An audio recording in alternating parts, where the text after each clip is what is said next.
राजा के लिए एक एक पल भारी पड़ रहा था।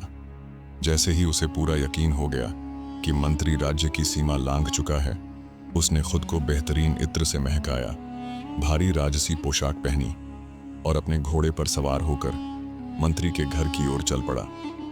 शाम ढल चुकी थी।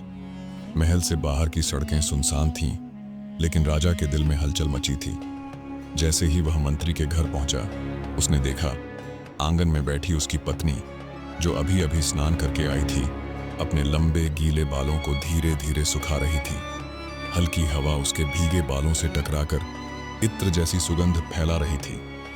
उस पर पड़ती चंद्रमा की हल्की रोशनी उसकी सुंदरता को और निखार रही थी। राजा ने घोड़े से उतरते ही एक मोहक मुस्कान के साथ कहा, इतनी रात गए आने के लिए क्षमा करना, पर मैं इधर से गुजर रहा था और सोचा क्यों ना अपने सबसे प्रिय मंत्री के घर का हालचाल लेता चलूं। मंत्री की पत्नी ने सिर झुकाकर अभिवादन किया और कहा, महाराज, यह तो हमारे लिए सौभाग्य की बात है, भीतर पधारिए। राजा ने भीतर कदम रखा। माहौल में शांति थी, लेकिन उसकी नीयत में तूफान उठ रहा था। मंत्री की पत्नी ने आदरपूर्वक राजा को भोजन परोसा।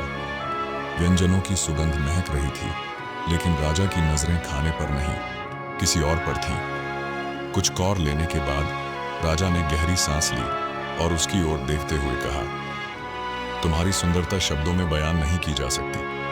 मैंने अपने जीवन में अनगिनत सुंदर स्त्रियां देखी हैं, लेकिन तुम्हारी तरह कोई नहीं। तुम्हारी हर अदा मोह लेने वाली है। राजा की आंखों में एक अलग ही चमक थी। उसकी बातों में सिर्फ प्रशंसा नहीं थी, बल्कि एक इशारा था, एक ऐसा इशारा जिसे मंत्री की पत्नी ने समझ लिया था।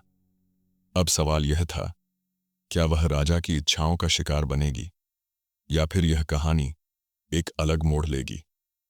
जाने अगले भाग में।